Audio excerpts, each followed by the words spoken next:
안녕하세요. 명지대학교 전자공학과 홍상진 교수입니다.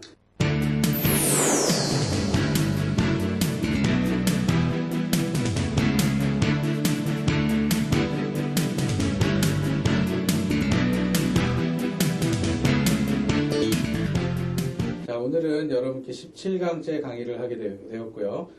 이어서 포토리소그래피 챕터 3, 세 번째 이야기, 네 번째 이야기를 하게 되겠습니다. 즉, 첫 번째 포토리소그래피 1을 2시간 강의를 하게 됐고, 포토그래피 2를 1시간 강의하고, 이번에 지금 네 번째 강의로서 포토리소그래피 세 번째 강의를 시작하도록 하겠습니다.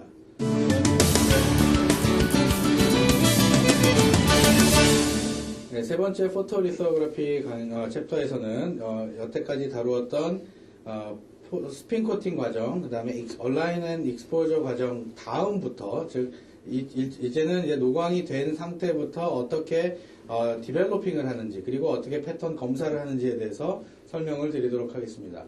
이번 챕터에서 제가 여러분께 설명드릴 첫 번째 토픽은 포스트 익스포저 베이킹이라고 해서 여태까지 지금 순서로 스핀 코팅을 하고 얼라인하고 익스포저를 한 상태에서 그 익스포저를 한 다음에 포스트 익스포저 베이킹을 합니다. 즉, after the wafer with exposed resist, resist가 exposed 된 다음에 익스포저 시스템에서 enters the track system, 그리고 트랙 시스템에 들어가서 포스트 익스포저 베이킹, 아주 짧은 시간 동안에 익스포저 한 다음에 베이킹을 하게 되죠.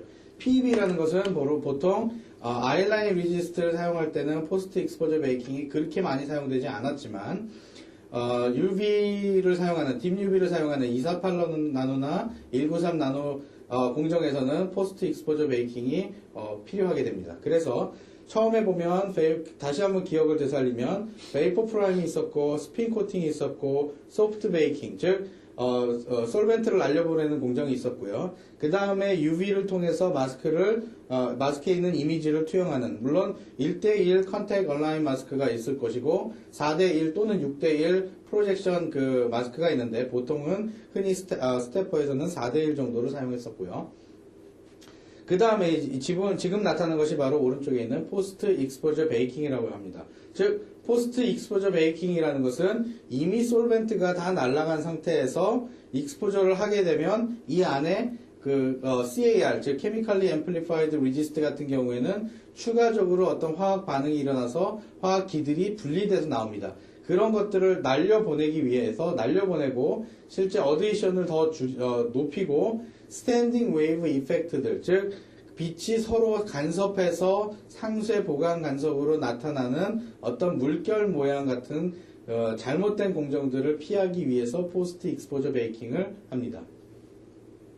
자, 여기에서 보시듯이 포스트 익스포저 베이킹이라는 것은 CAR, 즉 Chemically Amplified Deep UV Resist에서 매우 중요한 공정으로 차지합니다. 즉 온도를 유니폼하게 유지시켜주는 것이 바로 이런 레지스트 T-타핑을 만들 수 있게 되는 방법이고요. 그래서 이 익스포즈된 영역이 이쪽이라면 이 화학적으로 애시드, 즉 산성의 물질들이 만들어지는데, 이 산성의 물질들로 만들어진 걸로 인해서 패턴이 더 명확하게 만들어질 수 있도록 하는 것이 바로 CAR이라고 합니다. 그래서 하나 주목할 점은 포스트 익스포저 베이킹 딜레이라고 하는 점인데, 이런 부분들은 어떤 아민 계열의 컨테미넌트들을 만들어낼 수 있기 때문에 하나의 또 신경을 써야 되는 부분들이 있습니다.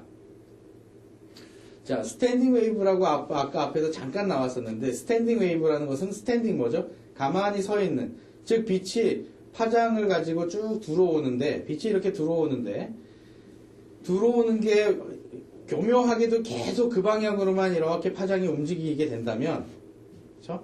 그러면 어느 부분에 이렇게 울퉁불퉁한 것이 반복될 거예요. 즉, 이런 스탠딩 웨이브 이펙트가 생기면 그 리지스트가 익스포즈드 에어리어 포토 리지스트는 이렇게 물결 모양의, 즉 빛은 이렇게 들어왔지만 실제적으로 물리적으로 어떤 파장의 그 모양을 만들어내고, 그 파장의 모양을 만들어낸 것들 때문에 익스포저한 이후에 베이킹을 하면 결과가 이렇게 울퉁불퉁하는 그런 형태가 나타나죠. 즉 이 사이드월 자체가 엣지 있게 명확하게 나와야 되는데 명확하게 나오지 않고 울퉁불퉁한 효과로 나타나게 되면 문제가 될 수 있기 때문에 스탠딩 웨이브를 줄여서 포스트 익스포저 베이킹을 하고 나면 이런 스탠딩 웨이브 이펙트가 많이 줄어들어서 혹시나 이런 경우가 생기더라도 포스트 익스포저 베이킹을 할 경우에 좀 보완될 수 있다라고 여러분께 설명을 좀 드립니다. 자, 이제 리지스트 패터닝을 만들고 나서 디벨로핑을 합니다. 즉 현상을 하는데 이미 사진은 찍어놨고요. 이걸 필름 형태로 만들어야 되는, 즉 어떤 모양, 빛이 투과돼서 빛을 받은 부분은 없어질 수 있는 준비가 된 거지 아직 없어진 건 아닙니다. 즉 빛을 받지 않은 영역은 아직도 남아있겠지만 빛을 받은 영역은 없어질 준비가 됐는데 이제 실제 없애는 과정을 들어가야 되죠. 그게 바로 디벨로핑이라고 하는 겁니다.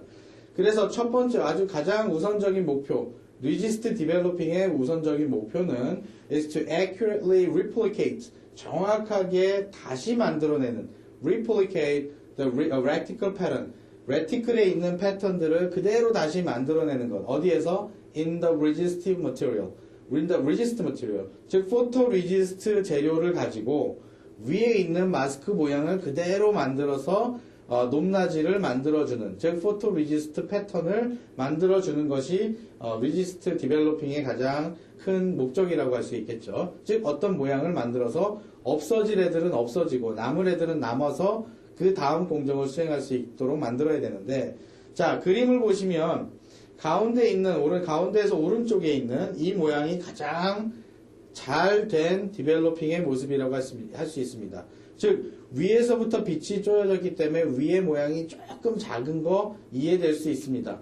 그러나 가장 중요한 밑에 부분의 CD가 특별히 변하지 않고 잘 유지가 돼서 아주 샤프한 엣지가 서 있는 그런 모양. 물론 더 좋다면 바라기는 아주 직사각형의 또는 이 정사각형 또는 직사각형의 형태가 좋겠지만 이 정도만 돼도 굉장히 만족스러운 정도의 디벨로핑이 됐다고 얘기할 수 있습니다. 그러나 오른쪽에 있는 그림을 보면 뭔가 사이드월이 많이 깎아진 모습을 볼 수가 있겠죠. 그래서 위에 있는 폭이 좁아졌어요. 즉 이 공정상에서 너무 디벨로핑을 오래 했기 때문에 이 옆에 있는 영역도 일부 그 손상이 된 영역을 것을 볼 수 있습니다. 만약에 이렇게 된 샘플이 다음 공정에 넘어간다면 문제를 야기할 수도 있습니다. 즉 이렇게 된 웨이퍼가 다음 공정에서 엣치 공정으로 갔다라고 얘기했을 때 이 포토리지스트가 이 옆에 부분이 계속 공격을 받을 수 있기 때문에, 즉 포토리지스트로 만든 벽이 이렇게 명확하게 서 있지 않고 비스듬하게 서 있기 때문에 이쪽 경사면에 그 플라즈마의 공격을 받아서 이쪽 플라즈마의 공격을 받으면 경사면들이 점점점 깎아질 수 있다는, 기계적으로 물리적으로 깎아질 수 있기 때문에 그 밑에 있는 영역까지 나중에 공격을 받을 가능성이 많다. 즉 밑에 보호해야 되는 이 CD가 컨트롤되지 않을 수 있는 가능성이 굉장히 많아지죠. 반면에 이 왼쪽에 있는 부분을 보면 이 맨 왼쪽에 있는 언더 디벨롭이라고 해서 아직 디벨로핑이 다 끝나지 않은 상태입니다. 즉 이 정도까지 지금 CD가 확대되어 있는 거죠. 물론 다음 공정에서 엣치를 하게 되면 결국은 없어지겠지만, 그래도 없어질 수 있겠지만 그래도 윗면에 다른 물질이 남아있기 때문에 아직 디벨로핑이 잘 되지 않은 상태. 그래서 앞으로도 조금 더 디벨로핑을 해야 되는 여지가 남아있는 상태고요.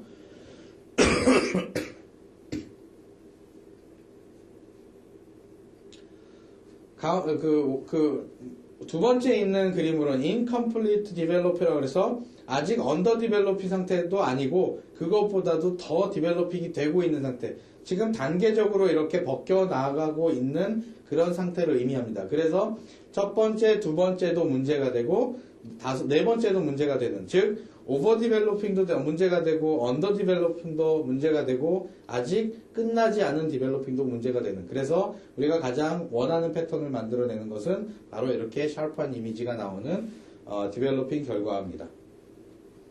자, 네거티브 리지스트를 디벨로핑 하는 것은 크로스 링킹이 돼서 그 부분이 남아있다 이렇게 되지만, 네거티브 리지스트에서 가장 단점은 스웰링과 디스토션이라고 하는 거. 즉 CD가 잘 유지되지 않고 더 작은 CD를 즉 2마이크론 이하의 패턴을 만들기가 힘들다라는 그런 단점 때문에 파지티브 리지스트를 사용합니다. 실제 파지티브 리지스트를 사용하게 되면 파지티브 톤 리지스트라고 하기도 하고 파지티브 리지스트를 사용하면 그 네거티브 리지스트를 사용한 것보다 라인 위스 레졸루션 즉 라인의 메탈 라인의 레졸루션이 훨씬 더 보장돼서 우리가 원하는 만큼의 설계했던 대로 공정을 만들어낼 수 있는 즉 설계했던 대로 제품을 만들어낼 수 있는 그 방법이기도 하고 서브 마이크론 웨이퍼 즉 1마이크론보다 더 작은 그래서 0.25마이크론 또 그 이하에 있는 소자들을 잘 만들어낼 수 있기 때문에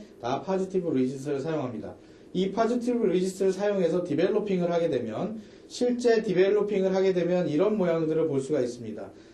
한참 디벨로핑이 돼가는 과정들을 중간중간 과정들을 살펴보면 원래 리지스트가 다 도포가 되어 있는 상태에서 이쪽에 빛이 노광이 되어 있고 노광이 된 부분은 녹아서 솔벤트가 아니라 디벨로퍼에 녹아서 없어질 수 있는 준비가 되어 있는 상태인데 이 준비가 되어 있는 그 웨이퍼를 디벨로퍼에 담가서 어느 정도 일정 시간이 지나면 또는 디벨로퍼를 뿌려서 일정 시간이 지나게 되면 맨 위에 있는 층부터 한 층 한 층씩 조금씩 녹아 나오게 됩니다. 즉 녹아 나오게 된다는 얘기는 이쪽의 입자들이 디벨로퍼에 의해서 크로스 링킹이 깨져서 부분적으로 이렇게 싹 녹아 나오는 마치 어떤 연기가 이렇게 나는 형태처럼 보이기도 하고요. 이게 싹 모양이 살며시 드러나는 그런 형태가 나오기도 하고 그래서 제가 반도체 공정을 처음 접하게 되면서 제일 매력을 느꼈던 그 부분이 바로 이 포토리소그래피 중에 디벨로핑 공정이었었습니다. 눈으로 보이지 않는 아주 미세한 작은 형태의 패턴을 가지고 있는 레티클을 사용해서 패턴을 내리고 그 패턴 내린 것들을 손으로 디벨로핑을 해보면서 마치 구름 속에서 무엇인가 어떤 그 보물의 성이, 비밀의 성이 나타나는 것처럼 처음엔 눈으로 보이지 않았던 모양이었는데 디벨로퍼에 담가서 10초, 20초가 지났을 때 싹 모양이 떠오르는 그 어떤 내가 그렸던 설계했던 그 모양이 그대로 그려져 나오는 그 패턴을 보면서 굉장히 신기함을 금치 못했던 그런 옛날의 기억이 아직도 다시 떠오르는데 마치 그 과정이 이런 과정이었다라고 제가 여러분들께 간접적으로 설명드릴 수 있을 것 같습니다. 자, 디벨로퍼라는 것이 어떤 용액이냐면 암모니아 베이스의 용액입니다. 만약에 디벨로퍼가 아세톤 계열의 어떤 솔벤트 계열이었다면 분명히 익스포즈 되지 않은, 빛이 노출되지 않은 부분도 동시에 다 같이 없어질 것입니다. 그런데 같은 포토리지스트 성분이지만 빛을 쪼이고 안 쪼이고에 따라서 안 쪼인 부분은 없어지지 않고 쪼인 부분만 빛이 노출된 부분만 없어지게끔 되는 그 약품이 바로 디벨로퍼라고 얘기를 하고요. 아주 강한 알칼리 계열의 물에 희석된 그런 그 화학약품입니다. 그래서 그 알칼리 계열의 것들은 알칼라인 워터 물하고 믹스처가 되어 있는데 소디움 하이드록사이드하고 포테시움 하이드록사이드 정도의 섞여 있는 그런 성분의 그런 화학약품으로 약간 좀 냄새가 좀 꾸리꾸리하게 한 냄새가 나기도 하고요. 어떤 꼭 암모니아 같은 냄새는 아니지만 그리 유쾌하지 않은 그런 냄새가 나기도 합니다. 어쨌든 일부러 냄새를 맡을 필요는 없고요. 그 중에 하나가 TMAH라고 하는 파지티브 톤 리지스트를 디벨로핑하기 위해서 사용되는 용액 중에 한 가지입니다. 물론 여러분들께서 요즘에는 제품들이 좋아져가지고 디벨로퍼를 손으로 만들어 쓰는 경우는 없고요. 리지스트를 구매하면 그 리지스트에 맞게끔 제작이 되어 있는, 다 배합이 되어 있는, 즉 시스템적으로 잘 맞게끔 설계가 되어 있는 리지스트도 구매할 수 있습니다. 그래서 여러분들이 사용하실 때 어떤 포토 리지스트를 사용한다 그러면 그 포토 리지스트에 맞게 설계된 디벨로퍼를 구매해서 사용하시면 됩니다. 한 가지 실험적인 차원에서 만약에 여러분들이 가수 강의를 듣는 여러분들이 만약에 연구 환경에서 연구를 하신다라고 생각을 하면 이 디벨로퍼는 물과 섞여 있을 수 있기 때문에 디벨로퍼의 농도를 조절할 수 있습니다. 여러분들이. 그래서 디벨로퍼를 아주 강한 디벨로퍼를 사용하면 굉장히 디벨로핑 시간이 빨리 이루어질 수 있지만 디벨로핑이 되는 그 언더 디벨롭과 오버 디벨롭의 사이에 그 정확하게 디벨로핑 되는 그 영역을 컨트롤하기가 굉장히 어렵습니다. 그래서 흔히 대학 연구실 같은 연구소 같은 경우에는 그 디벨로핑 시간을 길게 가더라도 여태까지 고생했던 샘플을 뭐 망치지 않게 하는 뜻에서도 물을 섞어서 대략 뭐 1대3, 1대4 정도 물론 섞는 것도 그 스펙에 나와 있는 대로 제공된 대로 섞게끔 돼 있지만 그래서 시간을 조금 더 충분히 하면서 디벨로핑 시간을 측정해서 실험을 하는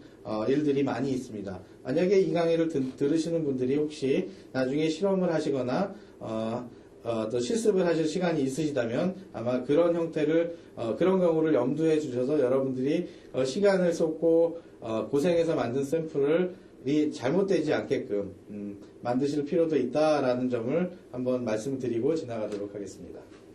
자, 디벨로핑 하는 방법에는 여러 가지 방법이 있는데요. 실제 양산에서 지금 사용되고 있는 방법은 디벨로핑조차도 퍼즐 형태로 사용합니다. 즉, 스핀코터와 같은 시스템에 놓고 위에서 디벨로퍼 액을 일정 시간 동안 일정 양을 쭉 뿌려주고 스핀을 하면 디벨로핑이 될 수 있는 부분들은 다 떨어져 나가게 되고 그 자리에서 워터 린스, 즉 물로 린스를 하게 되는 방법을 사용하지만 과거에 이제 대학 연구실이나 어떤 그 연구 개발을 하는 쪽에서는 스태틱 이머전이라고 해서 가만히 담궈 놓는 그런 방법을 사용하기도 하고요.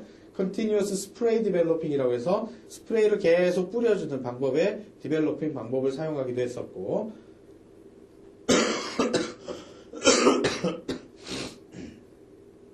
이 앞에 끊어주셔야 돼요. 네. 자, 퍼즐 디벨로퍼로 해서 지금 양산에서 사용하는 방법들이 있습니다. 자, 그 무엇을 보면 Continuous Spray Development라는 것은 바로 연속적으로 이렇게 스프레이를 쫙 뿌려주고 스핀을 하면서 즉 스핀을 할 때는 스핀 코팅을 하는 것처럼 아주 세게 돌릴 필요는 없고요. 즉 100에서 500rpm 정도 약간의 그 원심력을 작용할 수 있는 정도만 발휘를 해서 스핀으로 그 디벨로핑을 해줄 수 있는 그런 방법이 있습니다. 그 다음에 퍼즐 디벨롭먼트라는 것은 마찬가지로 이렇게 그 스핀 코팅하고 같은 방법이고요. 스핀 오프하게 되고 그 다음에 DI 워터로 린스를 한 다음에 다시 스핀 드라이를 하게 되면 하나의 시스템에서 모든 것을 다 처리할 수 있는 장점도 있습니다.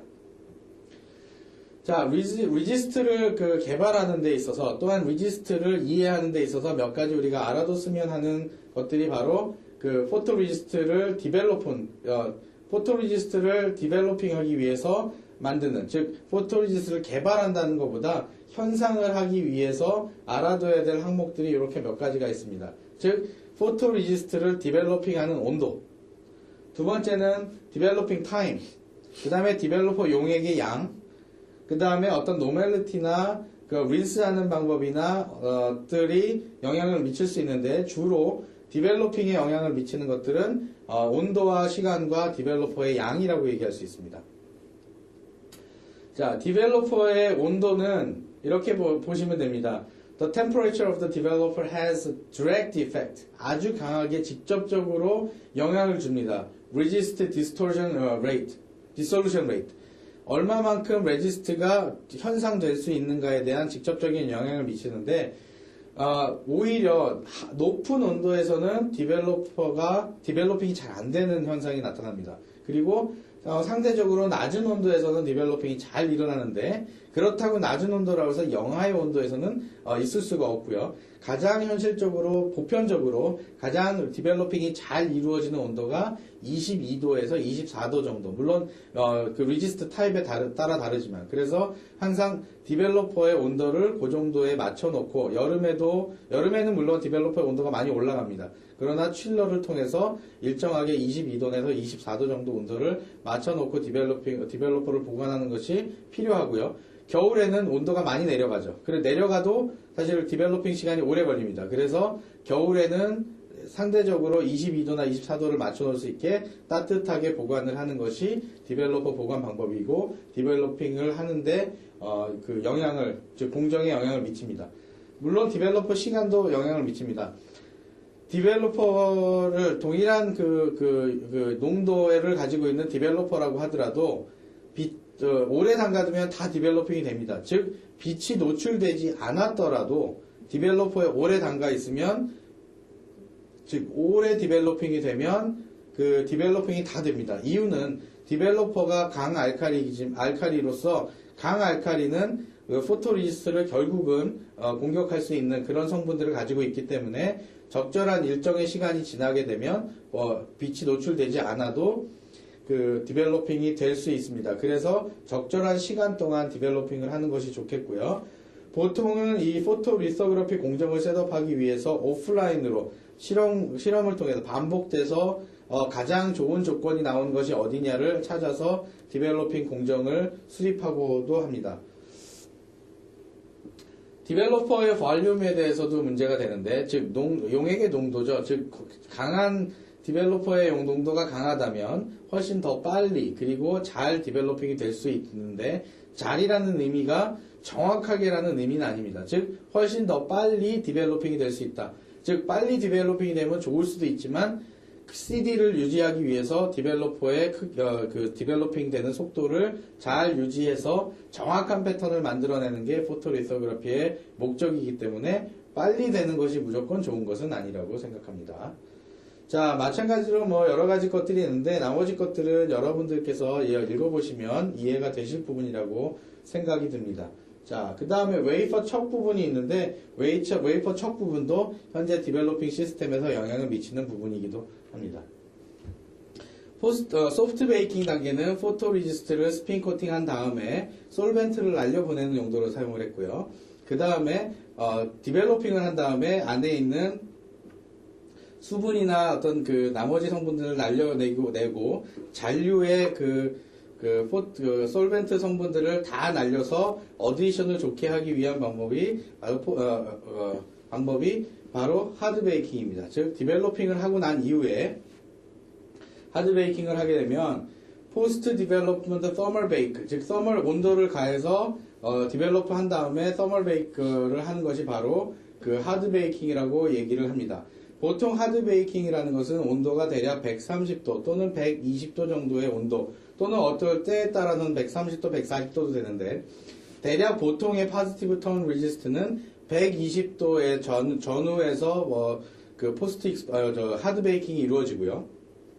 네거티브 리지스트는 일부 분자량이 크기 때문에 그 안에 붙어 있는 솔벤트 성분들을 다 날려보내기 위해서 조금 더 높은 온도에서 보통 큐어링을 하기도 합니다.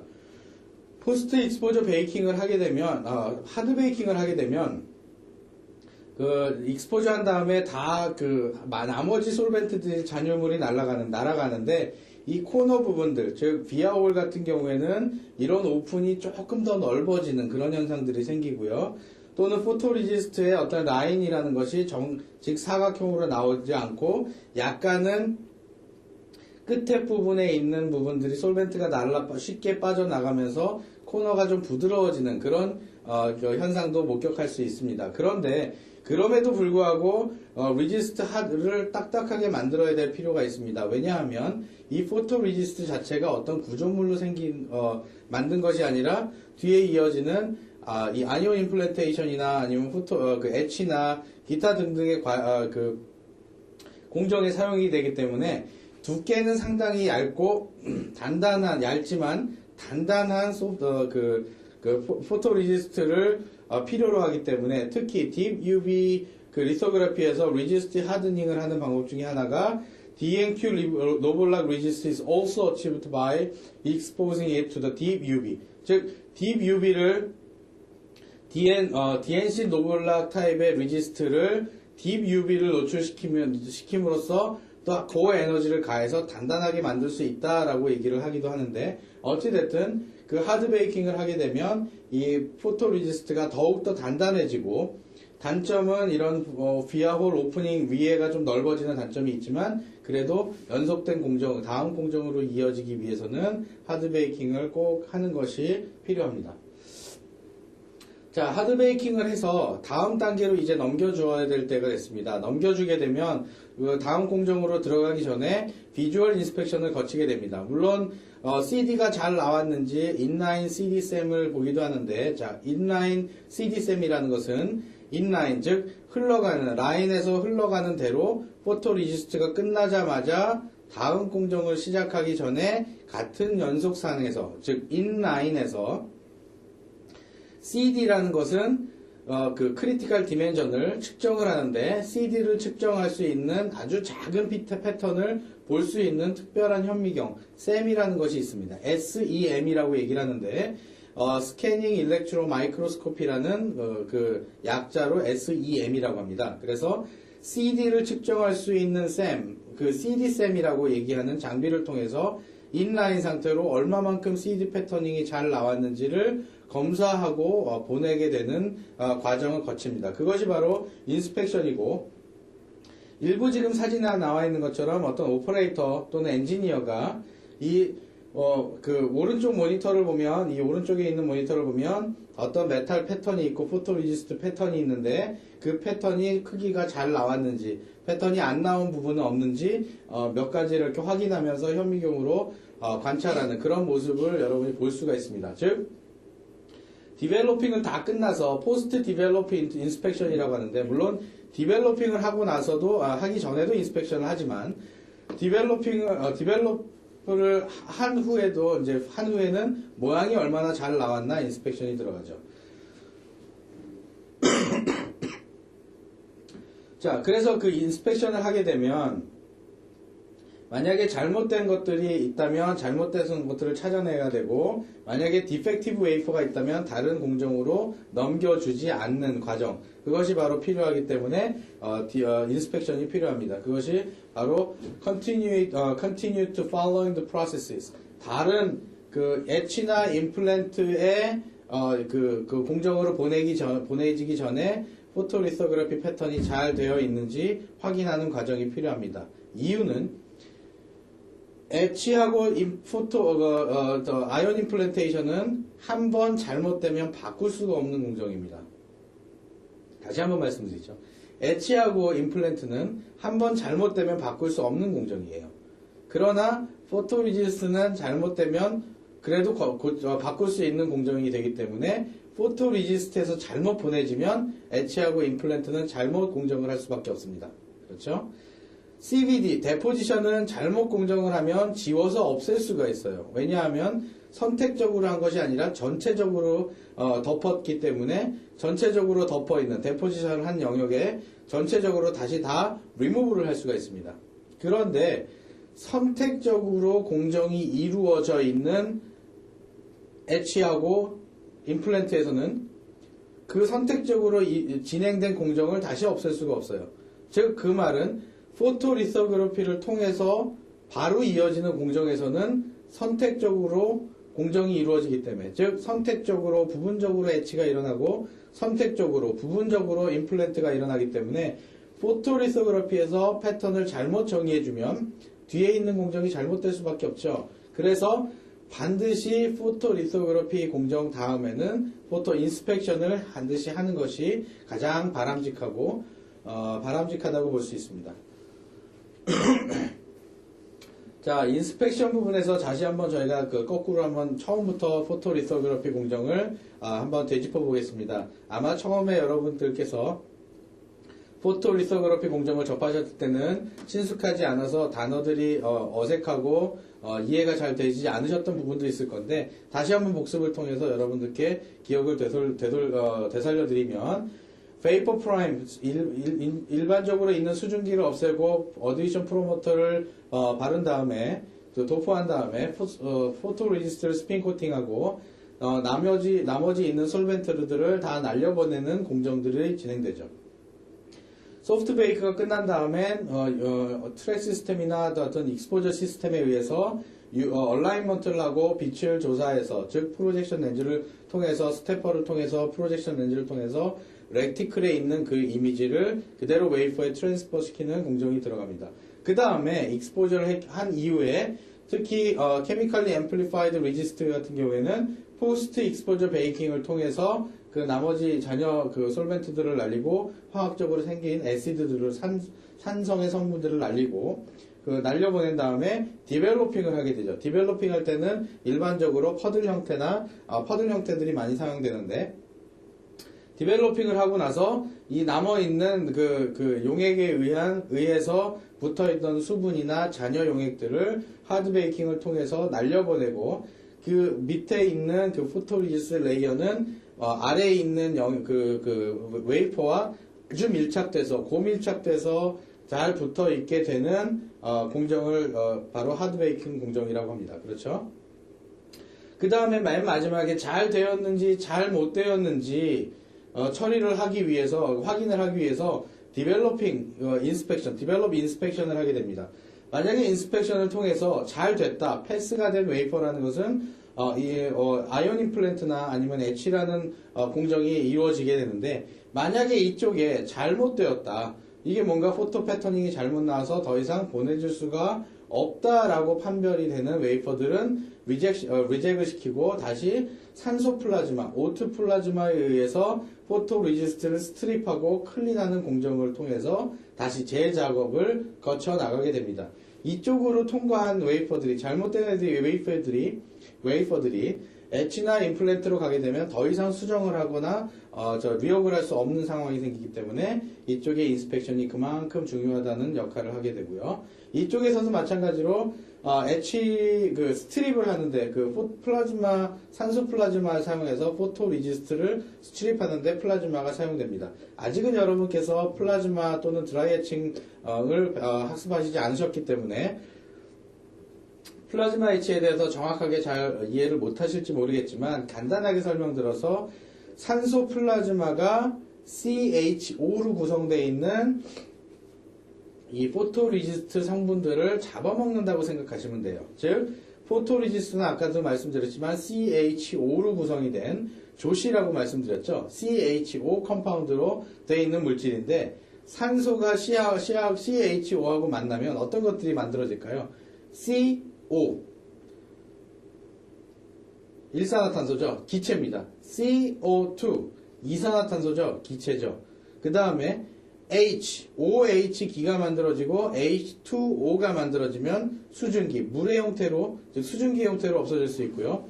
O가 O와 만나면 OO, 산소. 그래서 고체 형태의 어떤 고분자 형태의 끈적끈적한 포토리지스트, 큐어링이 돼서 딱딱한 포토리지스트라도 산소 플라즈마를 만나면 맥없이 다 기체화 되기 때문에 우리가 산소 플라즈마를 써서 잘못된 포토리지스트를 손쉽게 없앨 수 있는 부분이 바로 그 플라즈마로 처리를 한다는 거 여러분께 다시 미리 한번 말씀을 드리고요. 그래서 잘못된 것들은 리워크를 할 수 있게끔 되어 있는 부분이 바로 포토리소그래피 공정의 가장 다행인 점이라고 얘기할 수 있습니다. 굉장히 민감하지만 그래도 다행인 것은 잘못되면 고칠 수 있기 때문에. 자, 이제는 마지막으로 그 마지막 부분에 어드밴스드 리소그래피를 설명을 드릴게요. 이 어드밴스드 리소그래피는 아직은 양산 형태로 존재하지는 않고 현재 시점에서 계속 개발이 되고 있는 그 내용입니다. 그래서 어떻게 보면 there is some future limit, 미래에서 어떤 제한 요건들이 있습니다. 어느 정도 제한이냐면 where the extension of optical lithography, 즉 광학계를 사용하는, 즉 빛을 사용하는, 레이저도 결국은 빛이죠. 빛을 사용하는 optical lithography는 어느 정도까지 가는데 한계가 있다. 왜냐하면 빛이라는 것은 눈에 보이는 가시광선이고 가시광선이라는 것은 일정 수준의 파장을 가지고 있고 일정 수준의 파장을 가지고 있다는 얘기는 더 이상 그 파장이 갖고 있는 것 이하로 작은 패턴을 만들어내기 어렵기 때문에 어떤 리밋을 갖고 있다고 얘기하고 그것들 리밋이 어떤 그 미래가 will not feasible, 즉 미래가 손에 이렇게 와닿지 않을 것 같다, 즉 대안 조건이 있다라는 말이죠. 그래서 많은 연구를 하는 사람들이 특히 포토리소그래피에서 패턴을 만들어내는 분야에서 넥스트 제너레이션 리소그래피라고 하는 차세대 리소그래피 방법들을 그동안 굉장히 많이 연구를 하고 개발을 하고 있는 중에 있습니다. 그 중에 넥스트 제너레이션 리소그래피라고 불리는 것들 중에 EUV라고 하는 익스트림 UV, 즉 UV 중에도 193나노보다 더 낮은 EUV를 사용하는 툴들을 개발하고 있고 장비들을 개발하고 있고 EUV 말고도 EXUV 뭐 Extremely Deep UV를 만들어내는 vacuum UV보다 더 낮은 UV를 만들어내는 그 방법들을 개발하고 있고요. 아이온 프로젝션 리서그래피를 해서 IPL이라는 방법들을 만들어내고 있고 연구를 하고 있고 스칼플이라는 방법과 엑스레이 리서그래피를 연구를 하고 있습니다. 그러나 이것들도 마찬가지로 현실적으로 과학적으로 또는 기술적으로 가능할지 모르지만 아직까지 요구되는 사항을 중심으로 판단해 본 결과 생산성과 또한 장비의 가격을 따져서 아직은 이러한 그 익스트림한 형태의 장비들이 양산 형태에 도입되기는 아직은 시기상조다라는 판단이 일반적이지만 그래도 미래에 반도체 기술이 꾸준히 나아가서 어디까지 갈지는 모르겠지만 더 앞으로 한 발 앞으로 나아가기 위해서는 옵티컬 리소그래피가 갖고 있는 단점들은 극복할 필요가 있다는 것은 분명한 사실입니다. 일부 몇 가지 예를 들어보면 EUV라는 경우에 요즘 최근 과거 몇 년 사이에 굉장히 많은 부분 기술의 발전이 있었는데 이 익스트림 UV라는 것은 UV 중에서도 더 파장이 짧은 그래서 193나노보다도 더 짧은 150나노대에 또는 그 이하대의 파장을 사용하겠다라는 것이고 심지어는 더 낮은 13나노대의 UV 웨이블랭스를 갖고 있는 것들을 사용하겠다라고 얘기를 하는데 갖고 있는 문제는 그렇습니다. 이 레이저, 하이파워 레이저 자체가 가격이 워낙 비싸고 이 진공 체인버 안에서 이루어져야만 가능하기 때문에 진공 체인버를 이렇게 크게 유지하는 그 자체가 굉장히 어려운 기술이고요. 마지막으로 이런 렌즈를 여러 번 이렇게 반복시켜서 웨이퍼의 데미지가 가지 않게끔 그 레이저를 만들어주는 것들이 빛을 이렇게 어테뉴에이션 시키는 것들이 중요한데 그런 부분도 아직 여러 형태로 해결이 돼야 할 부분이 많이 남아 있습니다. 특히 진동이라는 부분과 어떤 시스템적으로 구성을 할 때 하나의 시스템을 구현하는 것이 아직은 쉽지만은 않은 기술로 남아 있는 그 EUV 리소그래피입니다. 그러나 조만간 더 많은 그 결과들이 발표될 것으로 예상이 됩니다. 또 한 가지는 스칼플이라는 것이 있는데 스칼플은 그 일렉트론 빔을 사용해서 스캐터링 효과를 사용합니다. 그래서 스캐터링 효과를 사용하지만 일렉트로스테릭 렌즈, 즉 옵티컬 렌즈가 아니라 그 전기자기하게 사용하는 그 렌즈를 사용해서 빛을 모아줍니다. 즉 외부에서 어떤 그 정전기적인 현상을 이용해서 빛을 더 모아주는 형태를 사용하는데 아직도 양산에서는 양산적인 차원에서 보면 뭐 제한적으로 이게 뭐 걸림돌이 많이 있는 그런 기술이기도 하고요. 마찬가지입니다. 그 다음에 아이온 프로젝션 리소그래피라는 이온들을 일렉트로스테릭 렌즈를 사용해서 마찬가지로 이온 빔을 쏘는데 이것도 현재는 뭐 과거 몇 년 전에는 굉장히 좋은 기술이라고 제안이 됐었지만 현재는 EUV가 가장 주력을 가지고 있는 유력한 후보로 등장을 하고 있습니다.